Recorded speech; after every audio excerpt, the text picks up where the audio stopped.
He was never the plan. Ethan was just the broke placeholder until my real life started. I didn't hear the music stop. I didn't hear the laughter fade from the patio. All I heard was my wife's voice carrying over the rim of her champagne glass. He was never the plan, Madison said, smiling at the man beside her. Ethan was just a broke placeholder until my real life started. For 1 second, I thought I had heard her wrong. Then Blake Mercer laughed. His hand rested low on my wife's back, his thumb moving like it belonged there. He wore a navy suit, polished shoes, and the kind of smile men use when they think the room already belongs to them. The charity board chair stood near the bar. 2 investors from my biggest hotel contract were by the railing. Half of Nashville's construction and real estate crowd had turned their heads. Madison saw me. Her smile didn't vanish. It sharpened. "Ethan," she said, like I was the one interrupting. I walked toward her slowly, my phone clenched so tightly my knuckles had gone white. "Say it again," I said. The patio went quiet except for ice knocking against glass. Madison blinked at me like I was a stain on marble. "Don't do this here." "Do what?" I asked. "Ask my wife why she just called me a broke placeholder in front of half of Nashville?" Blake gave a soft little laugh. "Man, you misunderstood." I turned my eyes to him. "Take your hand off my wife," I said, "before I make this a legal problem instead of a social one." His hand dropped. That was the first time Madison looked embarrassed. Not ashamed. Embarrassed. There is a difference. She stepped closer and lowered her voice. "You're humiliating me." "No," I said. "You did that when you kissed your lawyer beside a $40,000 ice sculpture paid for by my company." A woman near the bar whispered. "Oh my God!" Madison's eyes went hard. Blake's smile thinned. "Ethan," Madison said, "you need to leave before you ruin everything." I looked past her shoulder at the flower arrangements, the donor wall, the photographers, and the waiters carrying trays of shrimp and bourbon-glazed steak. 12 years of marriage, and somehow she had chosen the brightest room in the city to show me exactly who she was. "Is that the plan?" I asked Blake. "Get me out of the room before you finish talking about the closing account?" His jaw tightened. "I don't know what you're talking about," he said. $740,000. I said. Madison stopped breathing. "Not for long. But long enough." Then she laughed too loud. "That's a business deposit," she said. "You don't understand these things." "I understand numbers," I said. "I understand transfers. And I understand why your name keeps appearing next to Mercer and Vale Holdings." Blake's glass froze halfway to his mouth. Madison leaned in, voice low. "You went through my things?" "No," I said. "You had a business conversation 10 feet from a man you keep calling stupid." That landed harder than the dollar amount. Because for the first time that night, she realized the joke had been listening. Her eyes flicked toward Blake. He looked calm, but his hand tightened around the glass. "You're trying to scare me," Madison said. "Because you know I'm leaving." "Leaving?" I said. "You mean divorcing me after moving company money through your boyfriend's LLC?" Blake stepped forward. "Careful, Ethan. Accusations like that can cost you." I looked at him for a long second. My hands were still shaking. My chest felt tight. But my voice stayed flat. "Good," I said. "Then you'll both love discovery." Madison's lips parted. "You wouldn't." I already called Victor Harlan. Her face changed at the name. Blake looked at her. "Who the hell is Victor?" "My corporate attorney," I said. "The one who wrote the trust documents before Madison learned how to spell asset protection." Madison grabbed my sleeve. "Ethan. Stop. We can talk at home." I looked down at her hand. For 12 years, that hand had worn my ring. It had rested on my shoulder in photographs, signed Christmas cards, waved at neighbors from the passenger seat of my truck. Now it was grabbing me because she had finally realized I was not as useful when I was awake. I looked at her until she let go. No, Madison, I said. You wanted witnesses when you called me broke. Now they can watch you learn what I own. I turned and walked toward the hallway. She followed fast, heels striking marble behind me. You don't get to threaten me. In front of my clients, she snapped. I kept walking. You don't get to steal from mine. She cut in front of me near the coat check, cheeks flushed, smile gone now. That company survived because I made you look respectable, she said. Those men shook your hand because I dressed you, coached you, cleaned up your rough edges. That one should have hurt less than it did. But it found an old place. I remembered the first time she walked through my little stone yard 12 years earlier, in white jeans and sunglasses, laughing because I had dust in my hair. I remembered her telling me I looked like a man who would build something worth having. Back then I thought she meant me. Now I knew she meant the company. Blake came up behind her, carrying a leather folder. Ethan, he said, sign a quiet separation agreement, and this stays private. I looked at the folder. Then at Madison. You brought paperwork to a charity event? Madison lifted her chin. Because adults plan ahead. Blake opened the folder like he was presenting a menu. Temporary support, house occupancy, business valuation, confidentiality, non-disparagement. Standard terms. I took the pen from him. Clicked it once. Then set it back on top of the folder. Cute. Madison's jaw clenched. You think your little contractor money scares me? I can bury you in legal fees before Christmas. With what account? I asked. Blake's expression changed. Just a little. Madison noticed. I let her notice. She pointed a finger at my chest. Don't play broke victim. I know what comes through Caldwell Stoneworks. Then you also know company funds aren't marital allowance. I gave you 12 years, she said. You gave Blake my client list. Her mouth opened. Then shut. That silence told the whole room what her denial couldn't. Blake said, careful. I pulled out my phone. Victor said the same thing. Then he told me not to sign anything tonight. Madison's voice dropped. If you walk out, I'll tell everyone you hid money from me. I looked at the folder, then at Blake. Go ahead, I said. Discovery loves loud liars. Blake held the folder tighter, like paper made him taller. I reached over and tapped the first page. You printed the wrong version. Madison's eyes cut to Blake. What does that mean? Blake shut the folder fast. It means he's bluffing. No, I said. It means your separation agreement lists Caldwell Stoneworks under my personal name.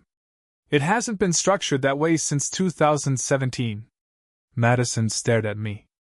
You never told me that. You never asked anything about the company unless you wanted a bigger kitchen. Blake stepped closer, voice low now. Don't discuss company structure in a hallway. I looked at him. Now you care about privacy? Madison grabbed the folder from him and started flipping through the pages. Blake, why is he saying this? He's trying to rattle you, Blake said. I reached inside my jacket and pulled out a folded sheet. Victor sent the current ownership summary. The trust owns the voting shares. I manage operations. You're asking for something she can't take. Madison stared at the page like it had moved. You hid a trust from your wife? Before we married, I said. And your signature is on the spousal acknowledgement from 2019. Her fingers froze on the folder. Blake whispered, Don't answer that. She turned on him. Did you know about this? He didn't answer fast enough. I nodded once. There it is. Madison shoved the folder against his chest. You told me half the business was exposed. Blake swallowed. I said it might be. No, she said, voice rising. You said force him to settle before audit. The last word cracked. Then she caught herself. I lifted my phone slightly. Say that louder. Blake's eyes dropped to the screen. Are you recording? No, I said. But the coat check camera is pointed right at us, and your client just admitted you gave legal advice based on a false asset claim. Madison stepped back like the floor had opened. For the first time all night, fear replaced anger. Ethan, she said. Wait. Now you want waiting? I asked. You were 5 minutes from asking me to sign a financial gag order beside a shrimp table. Blake pointed at me. You can't intimidate counsel. You're not my counsel, I said. You're the man sleeping with my wife while drafting papers to raid my company. Madison whispered. Blake. Fix this. He looked at her. Then at the exit. I laughed once. Look at him, Madison. First sign of liability, and your upgrade is checking for doors. She grabbed Blake's arm. Tell me there's no shell company. Blake pulled free. Lower your voice. I opened my phone and turned the screen toward them. Mercer and Vale Holdings. Delaware filing. Registered agent 2 blocks from Blake's office. Madison's face went flat. That's not mine. I swiped once. Beneficial interest statement. MC Trust. Same mailing address as your private P.O. box on West End. She looked at Blake. You said that was for commissions. It is, Blake snapped. I tapped the screen again. Then why did $62,400 leave my hotel contract deposit and land there 3 days after Madison forwarded you my bid sheet? Madison stepped toward me. You can't prove I sent anything. Victor already has the email header. Her hand dropped from Blake's sleeve. Blake forced a smile. Business disputes happen. Forgery happens too, I said. Then I reached into his folder and pulled out the amended operating agreement. Blake's hand shot forward. I stepped back. Don't touch evidence. Madison stared at the signature line. Her face changed. Because even from 3 feet away, she knew my signature. She had seen it on mortgage papers, school donations, birthday cards for her mother, and anniversary notes she never kept. That's not his signature, she whispered. Blake's voice sharpened. Madison. She looked at him like she didn't know him. You told me he signed it. Shut up, Blake said. There it was. Not love. Not partnership. Not rescue. Just command. I looked at Madison. That's your partner? She turned on him. Did you forge my husband's name? Blake's eyes flicked to the exit again. I slid the paper inside my jacket. Good. Keep talking. Victor is filing for an emergency injunction before morning. Blake straightened his jacket and smiled at a couple passing by like this was just a networking delay. Madison, he said. Stop talking to him. He wants you scared. Madison lifted her chin at me. You always did this. Act calm, make me look crazy, then hide behind paperwork. I stared at her. You kissed another man in public, called me broke, tried to force a separation agreement, and stood beside a forged document. You don't need help looking crazy. A few people near the bar heard that. Good. Blake cut in. Alleged forged. Good, I said. Use that word in court. Madison's eyes went wet, but not with guilt. With calculation. You think a trust makes you untouchable? She said. I'll drag every invoice, every subcontractor, every cash payment into discovery. Please do, I said. I moved payroll, vendor contracts, and receivables into clean reporting 6 months ago. Blake's smile faded. 6 months? I nodded. After Madison asked why heavy equipment depreciation mattered. She looked at Blake. He said, Don't react. Too late. I pulled a business card from my wallet and placed it on top of his folder. Forensic accountant. Former IRS Criminal Division. Victor hired her last week. Madison slapped the card off the folder. You set me up. No, I said. You started stealing. I started documenting. Blake stepped into my space. You're making a huge mistake. I looked down at his shoes, then back up. You're standing 3 feet from a camera while threatening a witness in your own fraud problem. Madison grabbed his sleeve. Stop. I picked up the card and handed it to her. Keep it. You'll need someone to explain where your upgrade hid the money. Her fingers trembled when she took it. That was when a man in a gray suit stepped out from the hallway. Victor Harlan looked exactly like the kind of lawyer people hire when they are done asking nicely. 62 years old. Silver hair. Nose smile. Brown leather briefcase. Reading glasses folded in his breast pocket. He did not rush. He never did. "Ethan," he said. Madison looked at him, then at me. "You called him here?" Victor answered before I could. "He called me when his wife's attorney presented a separation agreement built on a false company structure." Blake gave a tight smile. "Victor, this is a domestic misunderstanding." Victor looked at him over the top of his glasses. "Then you should have kept your hands off corporate documents." Blake's face went red.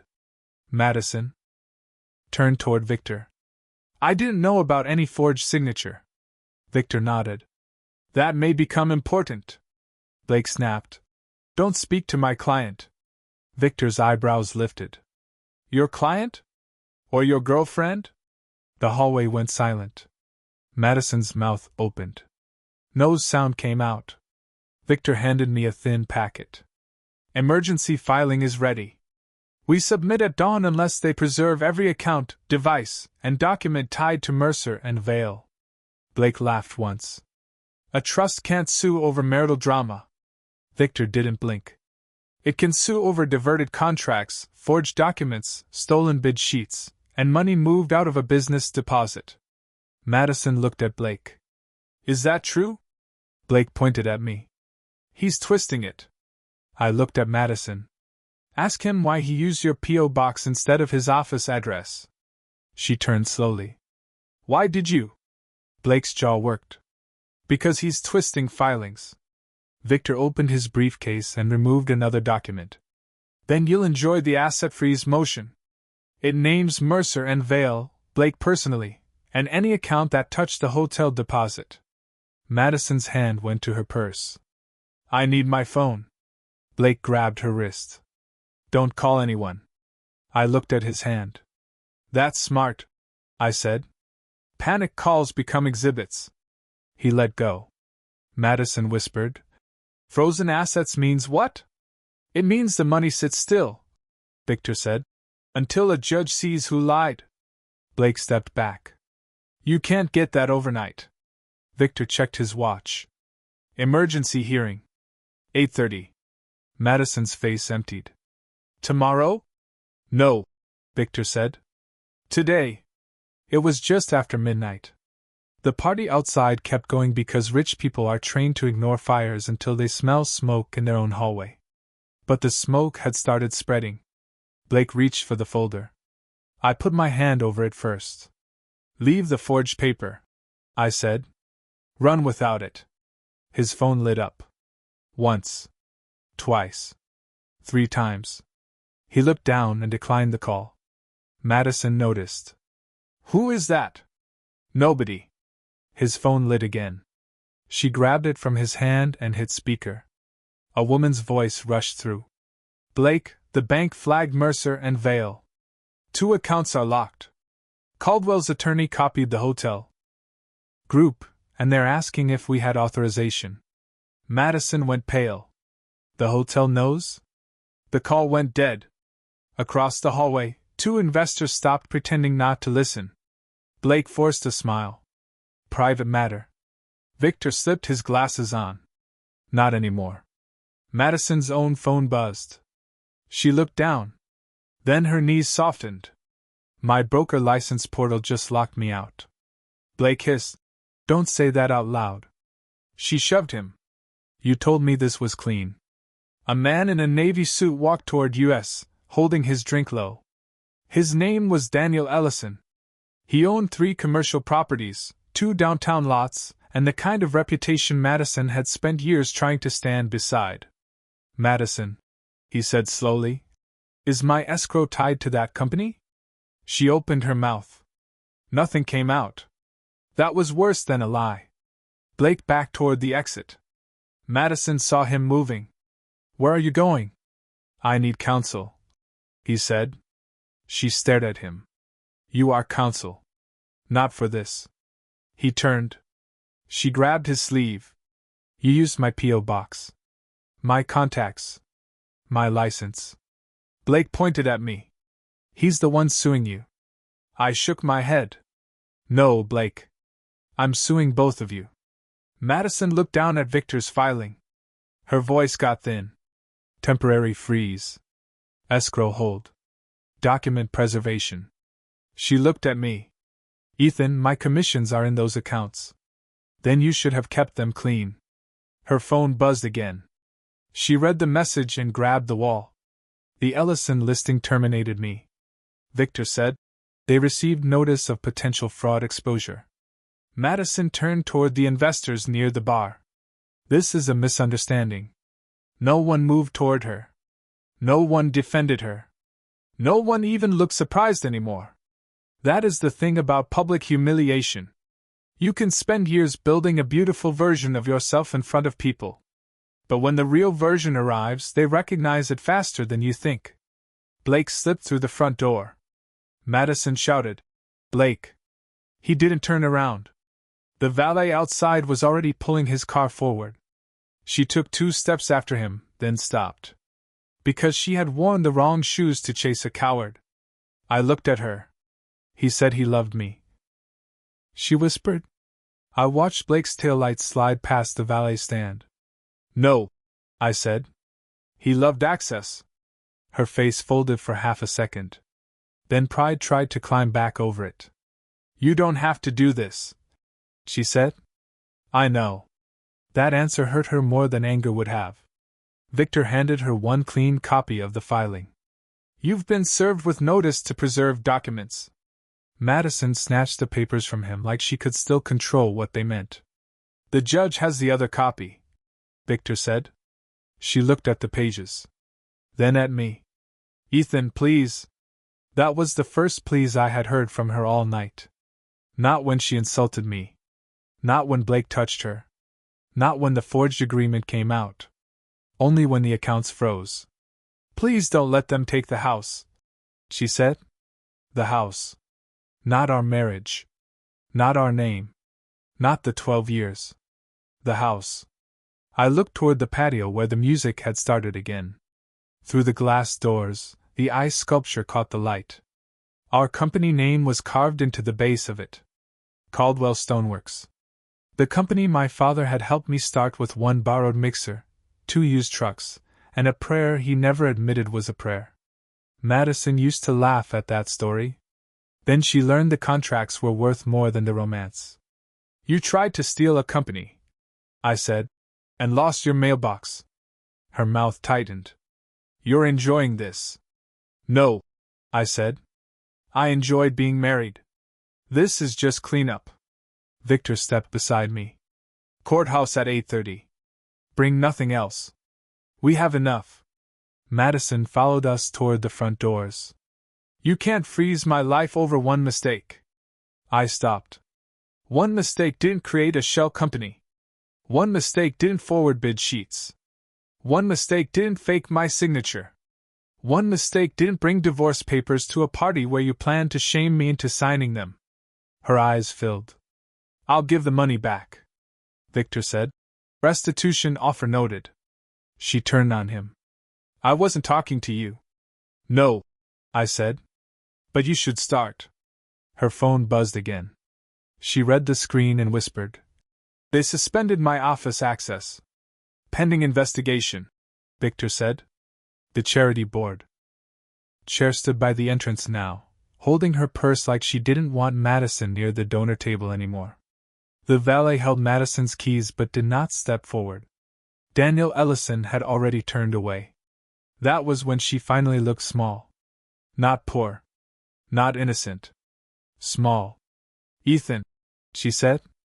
I'm still your wife. I reached for my left hand. The ring came off harder than I expected. It had been there so long the skin underneath looked pale. For a second, I saw us at 28 and 30. Her laughing in the passenger seat of my old truck. Me thinking success would make us safer. Me thinking a bigger house would make her proud. Me thinking love could survive if a man just worked hard enough and came home tired enough. Then I saw her on that patio with Blake's hand on her back. I dropped the ring into the folder on top of the forged agreement. The sound was small, but everyone heard it. Not where it matters, I said. Victor handed her another copy. You've been served. Madison looked down at her name beside Blake's. Then at mine above the trust. Then at the ring lying against the fake signature. For once, she had no sentence ready. I walked outside. The night air was cold. My truck was parked past the valet line because Madison hated when I drove it to formal events. She used to say it made us look unfinished. I opened the door and paused. Behind me, Madison's voice broke. Ethan. I didn't turn around. Not because I didn't hear her. Because for 12 years I had turned around every time she said my name like that. Every time she needed money moved. Every time she needed a mistake fixed. Every time she needed me quiet, patient, useful, invisible. Tonight I let the silence answer first. Then I said, Congratulations, Madison. She stood under the lights holding the folder, the legal notice, and what was left of our marriage. You finally got your name on something worth reading. I got in my truck and closed the door.